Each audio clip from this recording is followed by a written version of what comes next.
4 मुलांनी नेऊन नग्न करून 2 ठिकाणी मारहाण केली। पहिल्यांदाही नग्न करून मारलं, दुसऱ्यांदा आणि चीज करत व्हिडिओ व्हायरल केले। तर ही 23 एप्रिलची घटना आहे। त्याच्यानंतर मी गिरीश महाजन, एसपी, डीएसपी सगळ्यांना पेनड्राईव्ह थ्रू पेन केले, पर्सनली पण जाऊन भेटलेत।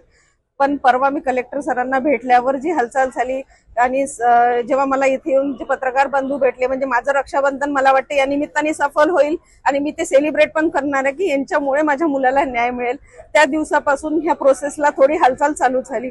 तर माझी एकच विनंती आहे की त्याला जर सभ्यतेने जगण्याचा आणि एक चांगला सुजाण नागरिक बनवायचा असेल तर जसं माझ्या मुलाला नग्न करून मारलं तसंच त्या मुलांसोबत झाल्याशिवाय मला न्याय मिळणार नाही। बातम्यांनंतर पोलिसांनी काल तुम्हाला फोन करून बोलवलं। त्या दिवसापासून म्हणजे 4-5 महिन्यांपासून तुम्ही फिरत होते, मात्र दखल नाही घेतली। बातम्यांनंतर पोलिसांना जागाल्याचं म्हणतात। बातम्यानंतर त्यांना वाटलं की एफआयआर चुकीचा घेतला, मेडिकल चुकीचा झाला। तोपर्यंत मी बोलत होते तोपर्यंत त्यांनी त्याचा काहीच पाठपुरावा घेतला नाही। मीच त्यांच्या मागे फिरत होती। कारण काल पहिल्यांदा असं झालं की सरांनी मला बोलवलं, पीआय सर नाही भेटले, पण वाढीव कलमसाठी त्यांनी माझ्याकडून लिहून घेतलंय। हा, जबाब दिलाय। मंत्र्यांची भेट होती, त्यांनी काय सांगितलं? आज पालकमंत्र्यांमुळे तर मला अजूनच समाधान वाटलं की तुम्ही घाबरू नका, जी प्रोसेस होईल मी त्याच्यासाठी तुम्हाला मदत करेल। माझी मागणी एकच आहे, जसं माझ्या मुलाचे कपडे काढले तसे त्यांचे काढल्याशिवाय त्यांनाही त्या क्रूरतेची गांभीर्य किंवा काय लाज असते हा प्रकार कळणार नाही।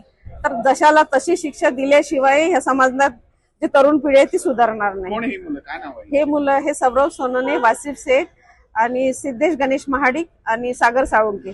पण त्या दरम्यान म्हणजे 24 तारखेला पोलीस स्टेशनमध्ये पण पोलिसांनी सुद्धा माझ्या मुलाला मारले की छोट्याशा कारणावरून, त्या मुलांच्या याच्यावरून की चुकीचं वक्तव्य तो मुलगा करत होता आणि याला राग आला म्हणून 3 पोलिसांनी पण इतकं बेदम मारलं। तर 45 डेज माझ्या मुलाचं तोंड लॉक होतं, त्याला स्ट्रॉ सुद्धा तोंडात जात नव्हती। मला सिटी स्कॅन करावा लागलं। सिटी स्कॅन मध्ये मायनर फ्रॅक्चर सांगितलं, पण जेव्हा गव्हर्नमेंटच्या ट्रामा केअरला मेडिकल झालं ते एकदम रिपोर्ट नॉर्मल होता। मला तुमच्या मुलासोबत पुढच्या काळात काही मुलासोबत असं तुम्हाला वाटतंय म्हणून? नाही, तेवढ्यासाठी माझ्या मुलाचा व्हिडिओ व्हायरल झालं हे तर आम्हाला समाजात राहणं, बाहेर निघणं किंवा मुलासाठी पण खूप हे होतं की आम्हाला असं वाटायचं घरात मरून जावं।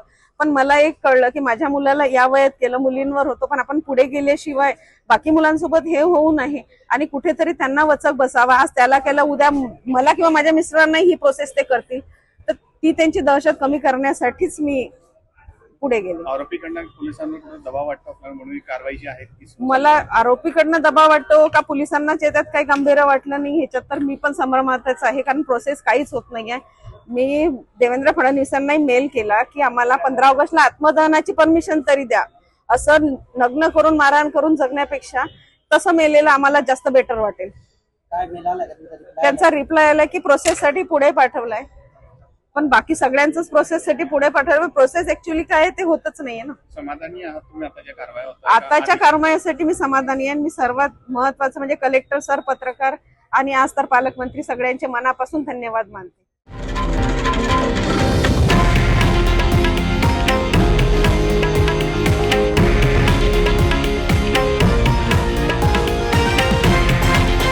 हे आहे देशातील नंबर 1 न्यूज नेटवर्क आणि आपण पाहत आहात TV9 मराठी, एकमेव।